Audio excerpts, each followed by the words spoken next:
Hello future officers, welcome to Prashasti civil services. जैसा कि हमने कल डिस्कस किया था, हम यूनिट 7 पढ़ने जा रहे हैं। यूनिट 7 में भी 10 टॉपिक्स थे जिसके बारे में हम लास्ट वीडियो में डिस्कस कर चुके हैं। हम आज से टॉपिक नंबर 6, जो कि आपके सिलेबस में, यदि आप सिलेबस देखेंगे, और हाँ बच्चों, एक सिलेबस की कॉपी आप अपने साथ ज़रूर रखें, चाहे आप मेंस की प्रिपरेशन कर रहे हो, चाहे आप प्रीलिम्स की प्रिपरेशन कर रहे हो। आगे बढ़ते हैं। तो इसमें जो यूनिट नंबर 7 का टॉपिक 6 जो कि है ह्यूमन बॉडी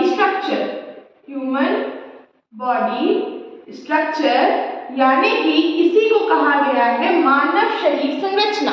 मानव शरीर संरचना के बारे में हम आज से शुरू करेंगे। अब जब हम मानव शरीर संरचना की बात करते हैं तो हमारे शरीर का सबसे छोटा अंग या हमारे शरीर का जो सबसे छोटी इकाई है जिससे हमारा संपूर्ण शरीर बना हुआ है, वह क्या है? तो वो हमें पता है, हम जानते हैं, हम बचपन से पढ़ते आ रहे हैं कि वह है सेल यानी कि कोशिका। तो आज से हम कोशिका के बारे में पढ़ाई करेंगे। आज सबसे पहले हम सेल को डिफाइन करके, सेल के ऑर्गेनल्स को पढ़ के हम आज की क्लास में सेल यानी कोशिका का टॉपिक कंप्लीट करेंगे। इससे रिलेटेड क्वेश्चंस आपको हमारे टेलीग्राम चैनल प्रशस्ति सिविल सर्विसेज एकेडमी में मिल जाएंगे, जिनको प्रैक्टिस करके आप अपने टॉपिक को और सुदृढ़ बना सकते हैं। चलिए तो आगे बढ़ते हैं। सेल, कोशिका, सेल क्या होता है ना? सेल आपने देखा है कि जो आपने अपनी आंखों से देखा हुआ है, दैट इज सेल, जो हम अपने टीवी रिमोट्स या घड़ी में लगाते हैं, तो वो छोटी सी एक इकाई है। ऐसे ही हमारी बॉडी में होता है सेल, कोशिका, जो कि हमारे शरीर का स्ट्रक्चरल और फंक्शनल यूनिट है। स्ट्रक्चरल और फंक्शनल यूनिट का मतलब क्या है? इसको हम कह सकते हैं कि यह एक रचनात्मक व क्रियात्मक इकाई है। हमारे शरीर का रचनात्मक व क्रियात्मक इकाई क्या है? सेल यानी कि कोशिका है। आगे बढ़ते हैं। सेल को और क्या कहा जाता है, या हम ये कहें कि सेल की स्टडी को क्या कहा जाता है, उसकी पढ़ाई लिखाई को क्या कहा जाता है? तो सेल की स्टडी को कहा जाता है साइटोलॉजी जो है वो कहा जाता है सेल की स्टडी को, पढ़ाई को। हमेशा याद रखें, जब भी कहीं शब्द लॉजी आ जाए, लॉजी है ना, तो लॉजी का मतलब होता है स्टडी। लॉजी का मतलब क्या है? स्टडी। तो साइटोलॉजी क्या है? स्टडी ऑफ सेल, यानी सेल का अध्ययन, कोशिका का अध्ययन साइटोलॉजी कहा जाता है। आगे बढ़ते हैं। आगे की बात यह है कि भाई सेल आया, किसी ने डिस्कवर किया होगा, किसी ने बताया, किसी ने खोज की होगी सेल की। तो खोज की है सेल की रॉबर्ट हुक साहब ने। किसने की है? रॉबर्ट हुक ने। रॉबर्ट हुक साहब ने क्या किया है? सेल की खोज की है। और यह खोज कब हुई है? तो सेल की खोज हुई थी 1665 में।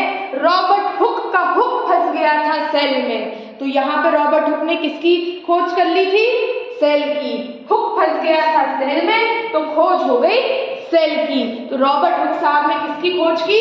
सेल की। देखिए बच्चों, साथ साथ में हम याद करते चले, उसको हम अपने माइंड में बैठाते चले, ताकि जब क्वेश्चन आते हैं ना, तो सारे ऑप्शन एक से दिखते हैं, सब कुछ एक सा दिखता है, तो हमें कुछ ना कुछ एक लिंक बैठा के अपने दिमाग में चीजों को रखना है। चले आगे बढ़ते हैं। रॉबर्ट हुक साहब ने किसकी खोज की थी? रॉबर्ट हुक ने खोज की सेल की। और सेल की स्टडी को क्या कहा जाता है? सेल की स्टडी को कहा जाता है साइटोलॉजी। इसी तरीके से और आगे जब हम बढ़ते हैं तो पाते हैं कि फिर आते हैं ल्यूवेनहॉक। अच्छा हाँ, एक चीज और, रॉबर्ट हुक साहब ने जो सेल की खोज की, जो उन्होंने माइक्रोस्कोप से सेल देखा था, वो एक डेड सेल था। डेड सेल कॉर्क में उन्होंने देखा हुआ था, कॉर्क, लकड़ी के कॉर्क में सेल देखा हुआ था रॉबर्ट हुक साहब ने।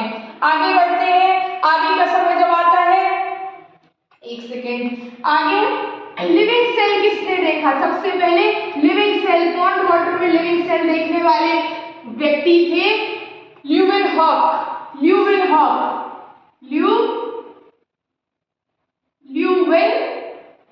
साहब। ल्यूवेनहॉक ने क्या देखा था? तो लिविंग सेल। इन्होंने क्या देखा था? Living cell. ल्यूवेनहॉक ने किसको देखा था? लिविंग सेल को उन्होंने माइक्रोस्कोप से डिस्कवर किया था, ल्यूवेनहॉक साहब ने। आगे बढ़ते हैं, आगे का समय आता है प्रोटोप्लाज्म का।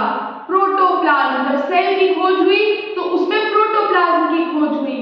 तो प्रोटोप्लाज्म किसने देखा? प्रोटोप्लाज्म की खोज करने वाले व्यक्ति थे पुरकिंजे।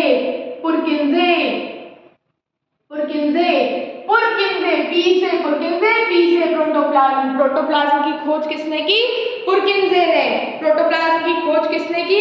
पुरकिंजे ने। तो जब इतनी सारी चीजें हो गई कि प्रोटोप्लाज्म आ गया, सेल आ गया, तो अब क्या होगा? दो महापुरुष आएंगे। कौन है वो दो महापुरुष?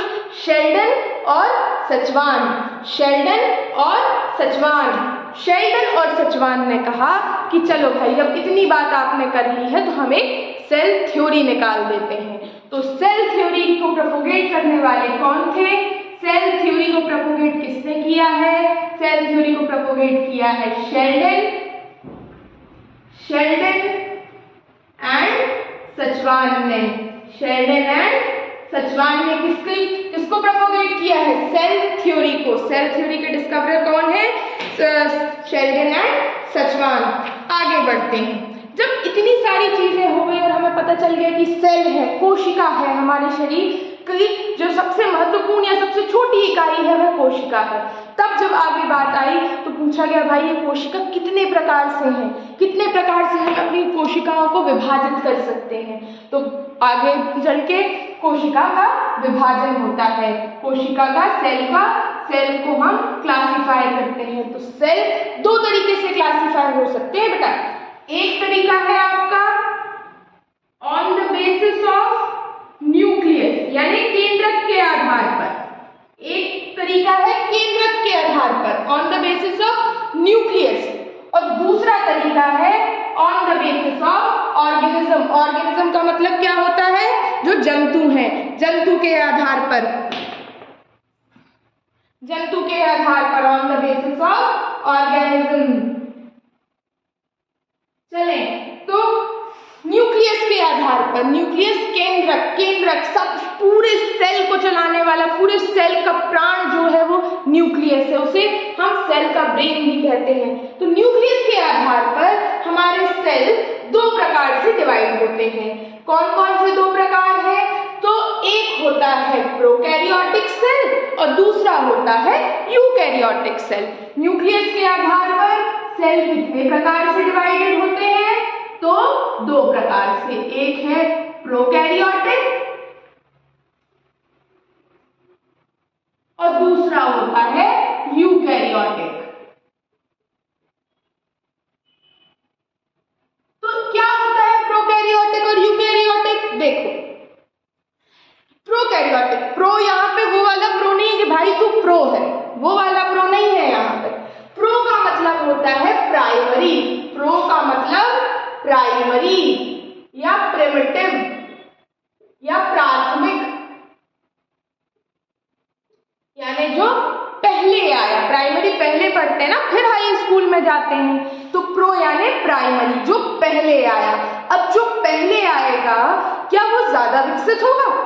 नहीं, जो पहले जब हम छोटे थे तब ज्यादा विकसित थोड़ी थे, अब जाके विकसित हुए हैं ना, अब हमारा दिमाग विकसित हुआ है, हम अपने चीजों को समझने लगे हैं। वैसे ही जब सेल छोटा था, जब वो प्राइमरी था तो ज्यादा विकसित नहीं था, उसका केंद्रक भी ज्यादा विकसित नहीं था, और जब वो विकसित नहीं था तो यहाँ पे न्यूक्लियस जो है, न्यूक्लियस यानी जो केंद्रक है, वो वेल डेवलप्ड नहीं था, प्रॉपर डेवलपमेंट उसमें नहीं हुआ था। ठीक है, आगे इसके कुछ एग्जाम्पल आपको, प्राइमरी जो ऑर्गेनिजम्स होते हैं इसके कुछ एग्जाम्पल हैं, जैसे कि बैक्टीरिया है, पैरामीशियम, ऐसे छोटे छोटे ऑर्गेनिजम्स जो है वो एक तरीके के प्रोकैरियोट्स हैं। फिर आगे जाके यूकैरियोट, यू क्या हुआ? यू वो जो छोटे ऑर्गेनिजम्स होंगे वो बोलेंगे यू नहीं, कह देते ना you are very good, you are excellent, है ना। तो यूकैरियोट का मतलब होता है जो वेल डेवलप्ड है, वेल डेवलप्ड। तो यूकैरियोटिक सेल क्या है, जिसमें न्यूक्लियस वेल डेवलप्ड थे, प्रॉपर डेवलपमेंट हो चुका है। और इसका एग्जाम्पल, सबसे अच्छा example human being, animals, plants, ये सारे क्या हैं, ये सारे यूकैरियोटिक सेल के एग्जाम्पल्स होते हैं बेटा। यूकैरियोटिक, इसका और फर्दर जो क्लासिफिकेशन है वो प्रीलिम्स के लिए बहुत ज़्यादा इंपॉर्टेंट नहीं है, प्रोकैरियोटिक यूकैरियोटिक का, लेकिन हाँ एमपीपीएससी मेंस में इसका 5 मार्कर क्वेश्चन आसानी से बन सकता है। ठीक है, तो आप इसमें थोड़ी सी पढ़ाई करें और इसके जो डिफरेंसेस हैं वो हमें बताएं। चलिए आगे बढ़ते हैं, आगे इसमें बढ़ते हैं बेटा। चलिए आगे हम बढ़ते हैं, तो आगे आते हैं सेल के दूसरा प्रकार से। जब हम सेल को विभाजित कर सकते हैं, वह दूसरा प्रकार क्या है, दूसरा प्रकार से जो है वो जंतु के आधार पर यानी ऑर्गेनिजम्स के बेसिस पे हमारे जो सेल होते हैं वो 2 प्रकार से विभाजित होते हैं, 2 प्रकार से डिवाइड होते हैं। एक होता है एनिमल सेल जिसे हम जंतु कोशिका कहते हैं, और दूसरा होता है प्लांट सेल जिसे हम पादप कोशिका कहते हैं। एनिमल सेल क्या है बेटा, एनिमल सेल जो एनिमल्स में पाए जाते हैं, बहुत सिंपल, जो human being, other animals, mammals, इन सब में पाए जाते हैं वो एनिमल सेल है, और जिससे प्लांट बना हुआ है वो प्लांट सेल है। तो दोनों में अंतर क्या होता है, एक बेसिक बहुत छोटा सा अंतर हम आपको बताते हैं, बाकी इनके जो डिफरेंसेस हैं वो मेंस के लिए आपके इम्पोर्टेंट है। आप लोग इसके डिफरेंसेस निकाल के कमेंट बॉक्स पे बताएं, या तो आप कहेंगे तो हम इन पे एक पूरा एक अलग से वीडियो बना देंगे दोनों ही प्रकार के सेल डिवीजन का। आगे बढ़ते हैं। एनिमल सेल में केवल सेल मेम्ब्रेन होती है ना, कोशिका झिल्ली, ठीक है। और प्लांट सेल में सेल वॉल और सेल मेम्ब्रेन दोनों होते हैं। अब ये क्या होते हैं सेल मेम्ब्रेन, सेल वॉल, ये हम अभी आगे पढ़ने वाले हैं, ठीक है। तो ये एक बेसिक अंतर है, इनके अलावा भी अंतर होते हैं, वो अंतर आप एक बार किसी भी बुक से पढ़ सकते हैं। एनसीईआरटी बेस्ट है, यहाँ पे किसी और बुक को मैं नहीं कहूँगी, लेकिन हाँ एनसीईआरटी 9th क्लास की एनसीईआरटी में ये सारी चीज़ें बहुत अच्छे से दी गई हैं, आप एक बार रीड कर सकते हैं उसको। चलिए आगे बढ़ते हैं। अब अगर हम सेल, ये तो बात हो गई कि सेल को कितने प्रकार से क्लासिफाई किया जा सकता है। अब यदि हम सेल की बात करते हैं, खुद सेल बाबा आए हैं, कौन आए हैं, सेल बाबा, सेल आए हैं। तो ये जो सेल है इसको कितने प्रकार से विभाजित किया जा सकता है, इसके कितने अंग हैं। जैसे हम कहते हैं ना वी हैव 5 सेंस ऑर्गन्स, हमारे 5 सेंस ऑर्गन है, ऐसे ही सेल को कितने प्रकार से विभाजित किया जा सकता है। तो सेल को विभाजित 3 प्रकार से किया जा सकता है। एक होता है सेल मेम्ब्रेन जिसे कहा जाता है कोशिका झिल्ली,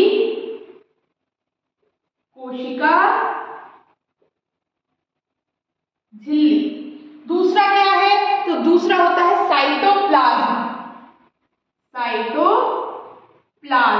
जिसे क्या कहा जाता है, जिसे कहा जाता है कोशिका द्रव्य।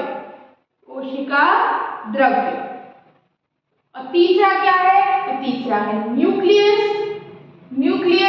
जिसे कहा जाता है केंद्रक। ठीक है, चलिए आगे बढ़ते हैं। इसमें भी साइटोप्लाज्म में क्या होते हैं, साइटोप्लाज्म में आते हैं सेल ऑर्गेनल।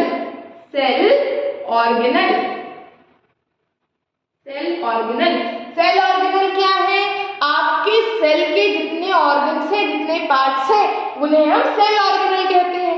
फॉर एग्जाम्पल जैसे कि एंडोप्लाज्मिक रेटिकुलम, ठीक है। आप इसको इंग्लिश में ही पढ़ो, हिंदी में ये बहुत कठिन हो जाता है, ठीक है, चीजें याद भी नहीं रहती है। जैसे एंडोप्लाज्मिक रेटिकुलम जो है वो है अंतःप्रदव्ययी जालिका, ठीक है, अंतःप्रदव्ययी जालिका, एंडोप्लाज्मिक रेटिकुलम, ठीक, उसको इंग्लिश में ही पढ़ो, सही है। आगे बढ़ते हैं। नेक्स्ट जैसे आपका यहाँ पे आ जाता है माइटोकॉन्ड्रिया, है ना, माइटोकॉन्ड्रिया दिया, है ना। इसके अलावा और क्या आएगा यहाँ पे, तो Golgi body, Golgi body, Golgi body. इस तरीके से हमारे सेल के बहुत सारे ऑर्गेनल होते हैं, हम एक एक करके इनको पढ़ने वाले हैं। चलिए तो आगे बढ़ते हैं। अब हम एक एक करके इन 3 पार्ट्स को पढ़ेंगे जो कि सेल के 3 पार्ट हैं। आगे बढ़ते हैं बेटा। फिर आता है, सबसे पहले हम उठाते हैं क्या, सेल मेम्ब्रेन। चलिए सबसे पहले हम उठाते हैं सेल मेम्ब्रेन। तो सेल मेम्ब्रेन क्या है या कोशिका झिल्ली क्या है?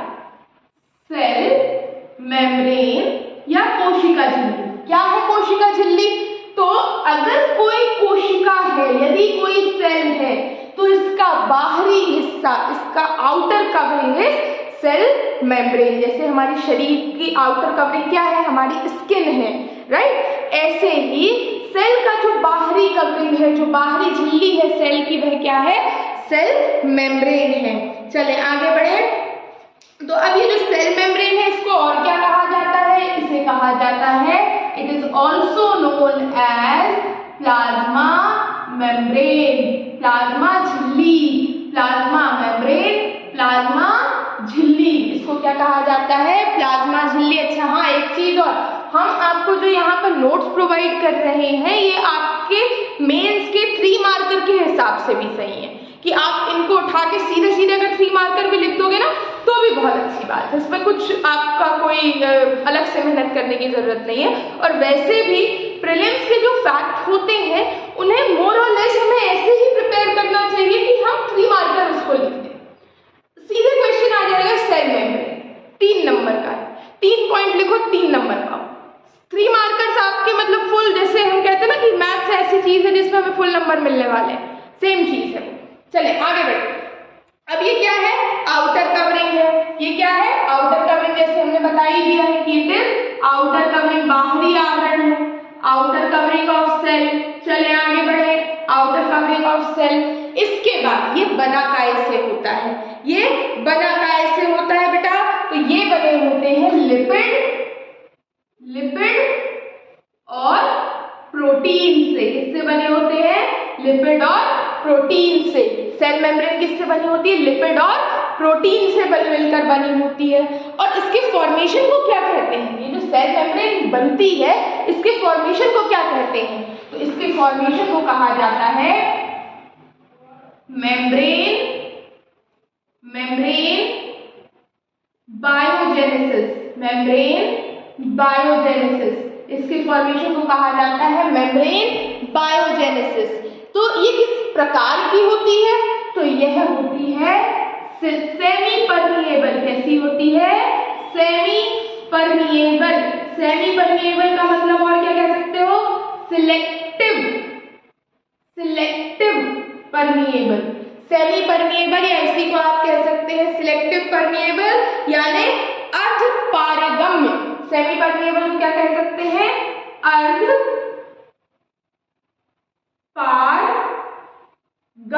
अर्धपारगम्य का मतलब क्या है? कुछ चीजें लेती है, सारी चीजें, जितना एनवायरनमेंट उसके अराउंड है उतना सब कुछ नहीं ले लेती, कुछ लेती है, कुछ बाहर छोड़ देती है। जितना उसको रिक्वायर्ड होता है वो चीज अपने अंदर ले लेती है, बाकी छोड़ देती है। चले, ये हो गई बात किसकी? सेल मेम्ब्रेन की। सेल मेम्ब्रेन प्लांट में भी पाई जाती है और एनिमल में भी पाई जाती है ना। हमारे शरीर में जो बाहरी हिस्सा है सेल का वो क्या है? सेल मेम्ब्रेन है। चलिए आगे बढ़ते हैं। सेल मेम्ब्रेन के बाद जो कहानी आती है, नेक्स्ट जो ऑर्गेनल हमें पढ़ना है वह है सेल वॉल। क्या है? Cell wall, cell wall. अब पहले ही हम बता चुके हैं आपको कि सेल वॉल जो है वो केवल किस में पाई जाती है? प्लांट सेल में पाई जाती है। प्लांट सेल जो होता है, आपने देखा है ना, प्लांट्स जो होते हैं वो कड़े होते हैं। तो ह्यूमन बॉडी के कंपैरिजन में जो प्लांट्स होते हैं वो कठोर होते हैं। वो कठोर क्यों है? क्योंकि उनमें पाई जाती है सेल वॉल। तो भाई कहाँ पाई जाती है? हमने तो कह दिया कि सेल का आउटर कवरिंग जो है वो आपका सेल मेम्ब्रेन है। सेल वॉल कहाँ पाई जाती है? अच्छा, तो बेटा ये है कि जैसे ये सेल की आउटर कवरिंग तुम्हारी सेल मेम्ब्रेन थी, है ना, केवल प्लांट सेल के अंतर्गत। लेकिन यदि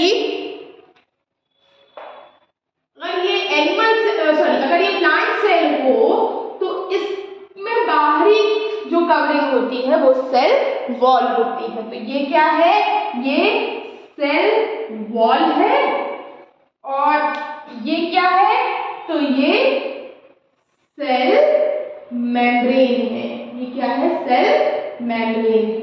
अच्छा, तो आप ये कह रहे हो कि आउटर कवरिंग सेल वॉल है और इनर प्लांट सेल में, है ना, प्लांट सेल में आउटर कवरिंग सेल वॉल है और उसके अंदर क्या पाई जाती है, सेल मेम्ब्रेन पाई जाती है। तो जैसे हमने पहले देखा कि सेल मेम्ब्रेन किससे बनी हुई है, लिपिड और प्रोटीन से। वेरी गुड, बहुत अच्छी बात है। सेल वॉल किससे बनी होती है, तो सेल वॉल बनी होती है सेल्यूलोज से। किससे बनी होती है, सेल्यूलोज से बनी होती है। ठीक है, सेल्यूलोज, यही सेल्यूलोज प्लांट को या प्लांट की सेल वॉल को कड़ापन, कठोरता देता है, उसको कठोर बनाता है। चलें आगे बढ़ते हैं। ये हो जाती है बात किसकी, सेल वॉल की। अच्छा, ये सेल वॉल और किस में पाई जाती है, प्लांट के अलावा? तो प्लांट के अलावा ये फंगी में भी पाई जाती है ना, एल्गी में भी पाई जाती है, ये पाई जाती है सेल वॉल। चले आगे बढ़ते हैं बेटा। आगे नेक्स्ट चीज, ये तो कवर हो गई हमारा फर्स्ट पार्ट। हमने देखा कि सेल 3 पार्ट में डिवाइड है, कौन कौन से, सेल मेम्ब्रेन, साइटोप्लाज्म और तीसरा क्या है हमारा न्यूक्लियस। तो इसके साथ हमारा पहला हिस्सा कंप्लीट होता है जो है सेल मेम्ब्रेन का। अब नेक्स्ट कहानी किसकी आने वाली है, तो नेक्स्ट हम आगे बढ़ने वाले हैं साइटोप्लाज्म के साथ। किसके साथ आगे बढ़ेंगे अब हम, साइटोप्लाज्म के साथ। साइटोप्लाज्म, इसी को हमने और क्या नाम दिया है, इसी को हमने कोशिका द्रव्य नाम दिया है। कोशिका हमने नाम नहीं दिया है, मतलब हम नाम नहीं दे रहे हैं इसको, ये जो बायोलॉजिस्ट है उन्होंने नाम दिया हुआ है, नहीं तो कहने लगे मैडम नाम रख रही है, ऐसा नहीं है। साइटोप्लाज्म, तो साइटोप्लाज्म क्या है, साइटोप्लाज्म प्रोटोप्लाज्म का हिस्सा है। ये साइटोप्लाज्म जो है ये प्रोटोप्लाज्म का हिस्सा है, प्रोटोप्लाज्म का। प्रोटोप्लाज्म की खोज किसने की थी, पुरकिंजे ने, है ना, पी से प्रोटोप्लाज्म, पी से पुरकिंजे। पुरकिंजे ने प्रोटोप्लाज्म की खोज की और प्रोटोप्लाज्म के अंतर्गत कौन आ रहा है, साइटोप्लाज्म। साइटोप्लाज्म देखें यहाँ साथ साथ में हम सेल का डायग्राम भी आपको बताते जा रहे हैं, ध्यान दीजिएगा।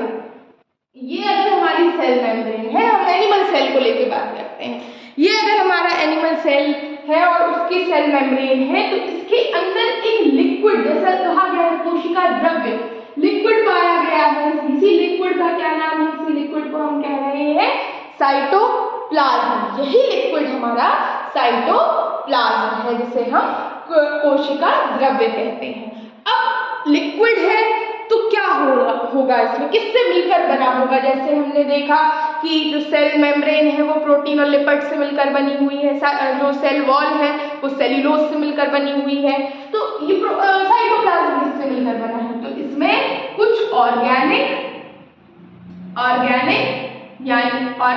यानी जैविक और इनऑर्गेनिक सब्सटेंस पाए जाते हैं, यानी कि अजैविक, ऑर्गेनिक और इनऑर्गेनिक सब्सटेंस पाए जाते हैं। ठीक है, आगे बढ़ते हैं। अब इसमें और क्या होता है, तो ये इंपॉर्टेंट क्यों है, इंपॉर्टेंट इसलिए है कि जितने भी सेल ऑर्गेनल होते हैं, जितने भी सेल ऑर्गेनल हैं, वह सभी इसी में निहित होते हैं, इसी में पाए जाते हैं, चाहे न्यूक्लियस हो, चाहे आपका न्यूक्लियस है, या फिर आपका गोल्गी बॉडी है, माइटोकॉन्ड्रिया है, एंडोप्लाज्मिक रेटिकुलम है, जितने भी सेल ऑर्गेनल हैं वह सभी हमारे सेल साइटोप्लाज्म या कोशिका द्रव्य में पाए जाते हैं। चले आगे बढ़ते हैं, एक एक करके अब हम सेल ऑर्गेनल की बात करते हैं। तो सेल ऑर्गेनल में सबसे पहले जो हमें पढ़ना है वह है एंडोप्लाज्मिक रेटिकुलम, जिसे हम अंतःप्रद्रव्ययी जालिका भी कहते हैं, अंतःप्रद्रव्ययी जालिका, या इसी को हम कहते हैं एंडोप्लाज्मिक रेटिकुलम।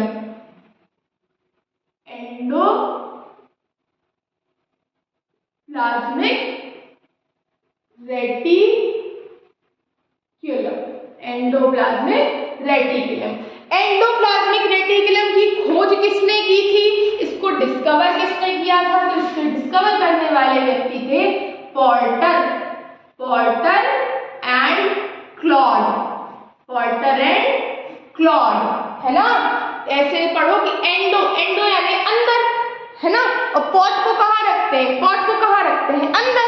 तो एंडोप्लाज्म की खोज किसने की थी, पोर्टर एंड क्लॉड ने। पोर्टर और क्लॉड ने मिलकर किसकी खोज की थी, एंडोप्लाज्मिक रेटिकुलम की। अब ये होते कैसे हैं, तो एक बहुत बड़े जाल होते हैं थिन शीट्स के, मतलब इस तरीके से बताते हैं हम आपको, एक मिनट।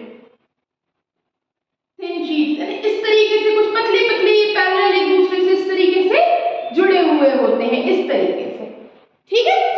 थिन शीट्स के ये जाल होते हैं। आगे बढ़ते हैं, इनका फंक्शन क्या होता है, तो फंक्शन इनका होता है कि एक चैनल प्रोवाइड करते हैं, मटेरियल को मूव करने के लिए, ट्रांसपोर्ट करने के लिए एक चैनल प्रोवाइड करते हैं। जैसे कि रोड चाहिए ना, हमें रोड चाहिए, चीजों को ले जाने के लिए हमको रोड की जरूरत पड़ती है, वैसे ही रोड, ये उसी रोड का काम करते हैं, मटेरियल को ट्रांसपोर्ट करने के लिए एक चैनल देते हैं, कौन, endoplasmic reticulum.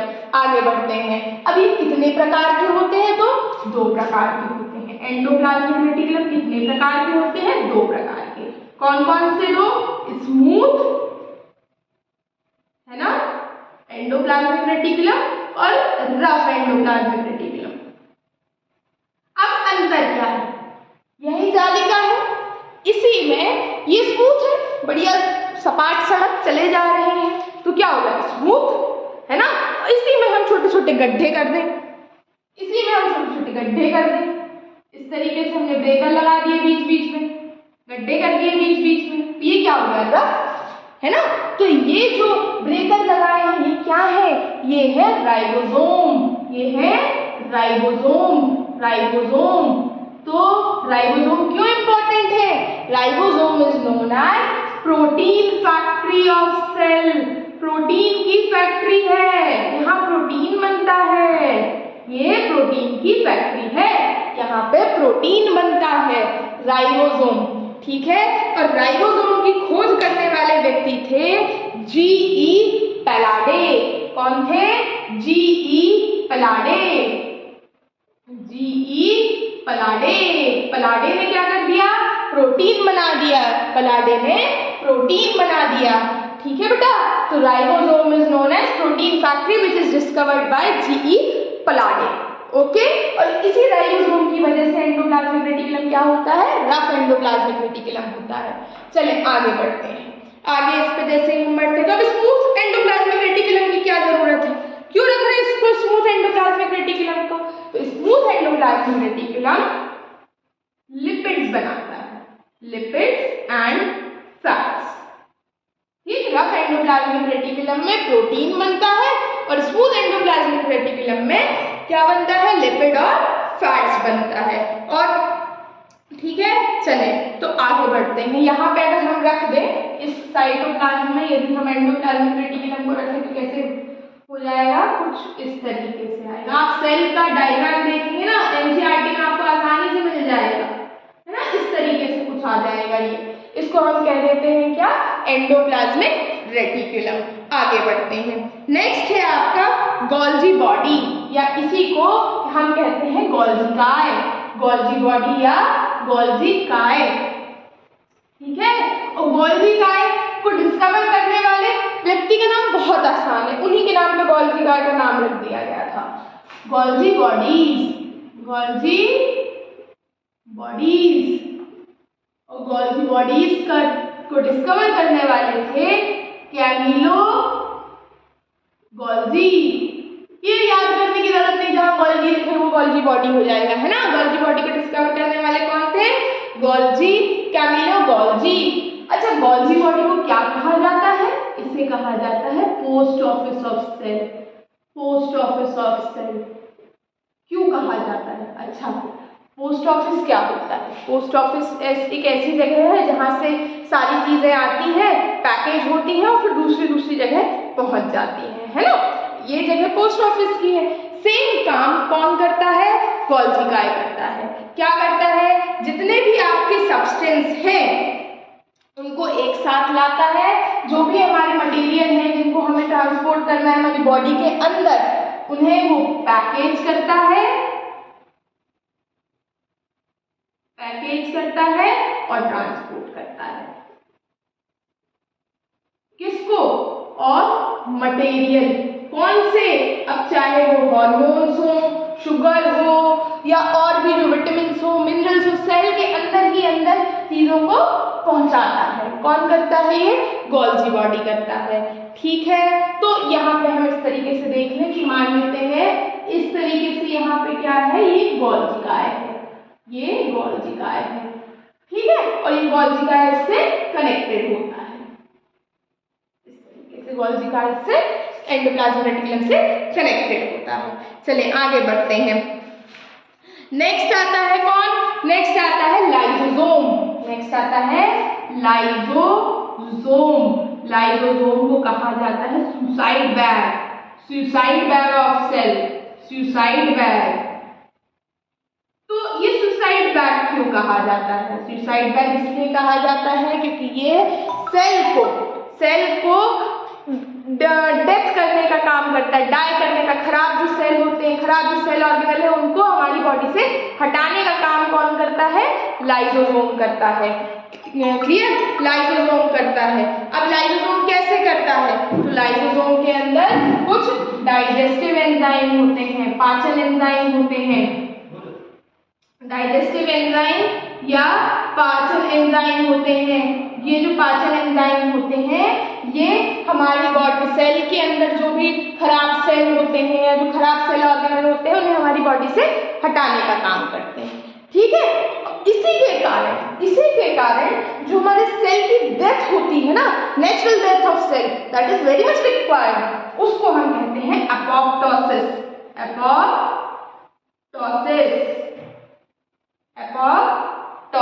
Apoptosis is death of cell. Cell के मरने को क्या कहा जाता है? एपोप्टोसिस। एपोप्टोसिस क्यों जरूरी है? एपोप्टोसिस इसलिए जरूरी है क्योंकि जो अनवांटेड सेल है या जो अनयूज्ड सेल है हमारी बॉडी के, वो खत्म होते जाए, वो हटते जाए। अगर ऐसा नहीं होगा तो क्या होगा? सेल की इरेगुलर ग्रोथ हो जाएगी। इरेगुलर ग्रोथ की वजह से क्या होगा?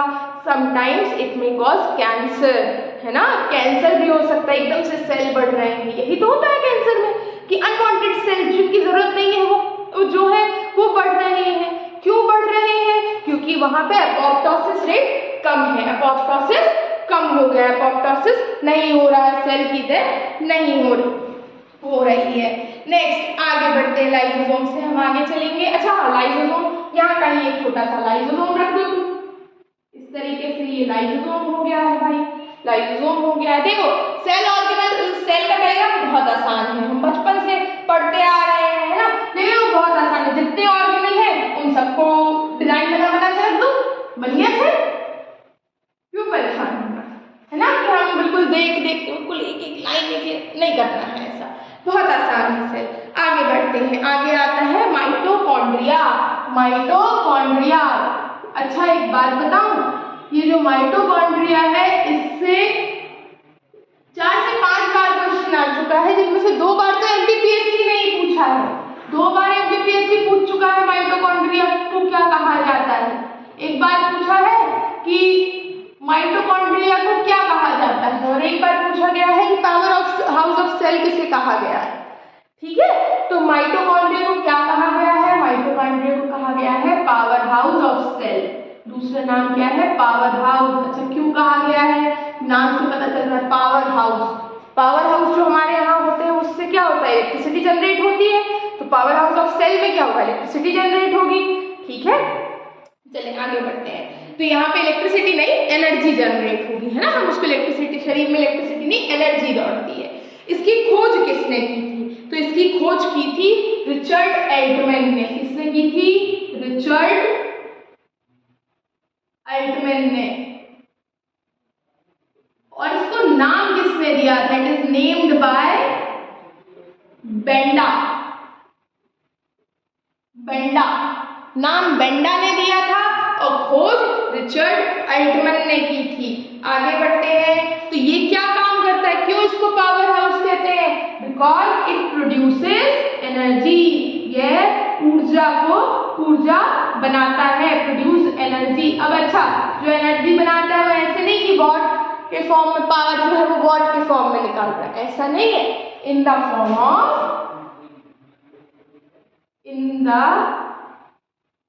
Form of ATP. एटीपी का फुल फॉर्म क्या है, क्वेश्चन आ सकता है, बिल्कुल आ सकता है। एटीपी का फुल फॉर्म क्या है, adenosine triphosphate. Adenosine triphosphate is ATP. Clear, adenosine triphosphate is ATP. और ये क्या है, ऊर्जा की यूनिट है, हमारे शरीर की ऊर्जा इकाई क्या है, एटीपी है। चलें आगे बढ़ते हैं, आगे आते हैं लवक या प्लास्टिड। लवक या हम इन्हीं को हिंदी में कहते हैं, सॉरी इंग्लिश में कहते हैं प्लास्टिड, सॉरी। हाँ, माइटोकॉन्ड्रिया बना रहे यार, इसमें हम यहाँ कहीं पर हमने चले माइटोकॉन्ड्रिया बना दिया, ये है ना, ये माइटोकॉन्ड्रिया बना दिया छोटा सा, है ना। चले आगे बढ़ते हैं, प्लास्टिड यानी कि लवक।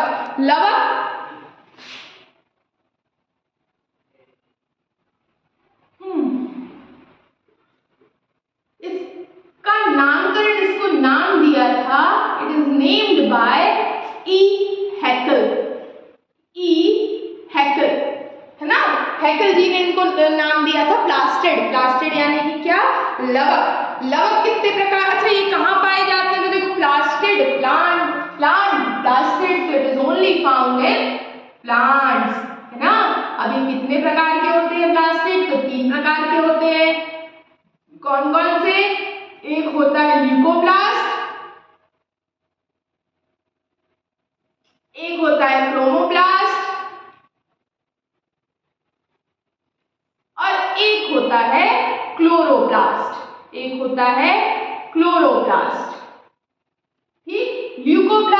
ल्यूकोप्लास्ट को और क्या कहा जाता है ना, ये आप ल्यूकोप्लास्ट ही रखो, है ना।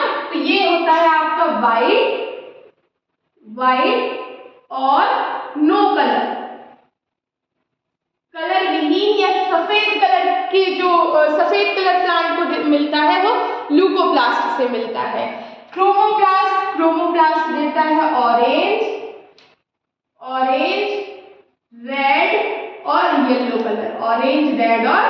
येलो कलर, और जो क्लोरोप्लास्ट है, क्लोरोप्लास्ट में बहुत अच्छी चीज प्रेजेंट होती है जिसे हम क्लोरोफिल कहते हैं। और क्लोरोफिल कहाँ प्रेजेंट होता है, chlorophyll is a green pigment substance present in plant leaves, है ना। बचपन से पढ़ते आ रहे हैं कि क्लोरोफिल एक ग्रीन कलर का पिगमेंट होता है, तो क्लोरोप्लास्ट कौन सा कलर दे रहा होगा, क्लोरोप्लास्ट हमारे प्लांट में ग्रीन कलर दे रहा होगा, राइट।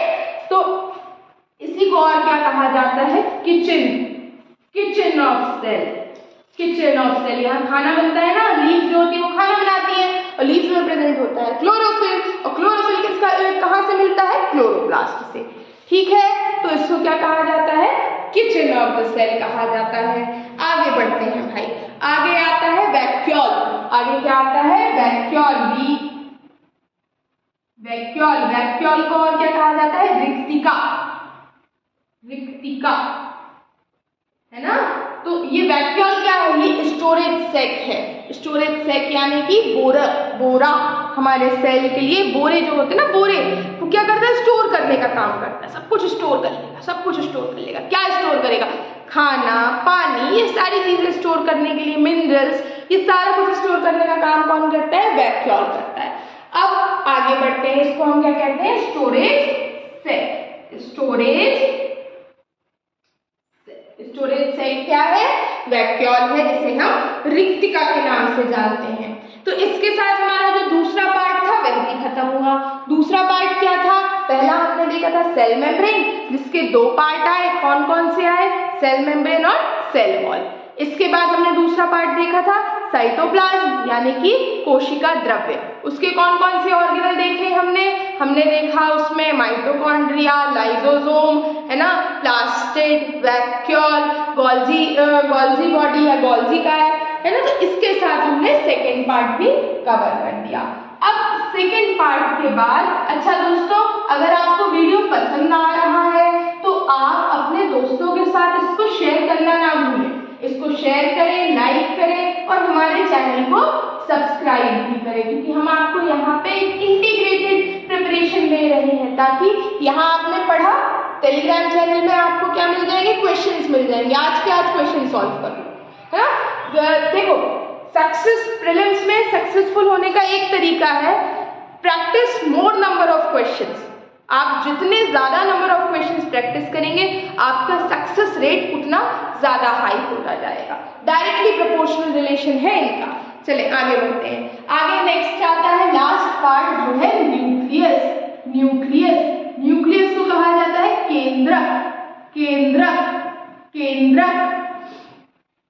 न्यूक्लियस पूरे सेल को चलाता है, पूरे सेल का करता धरता मालिक न्यूक्लियस है। तो न्यूक्लियस को ही कहा जाता है ब्रेन ऑफ सेल। क्या कहा जाता है, ब्रेन ऑफ सेल, है ना, ब्रेन ऑफ सेल। न्यूक्लियस को कहा जाता है ब्रेन ऑफ सेल। इसकी डिस्कवरी किसने की थी, तो सेल की डिस्कवरी करने वाले साहब थे रॉबर्ट ब्राउन।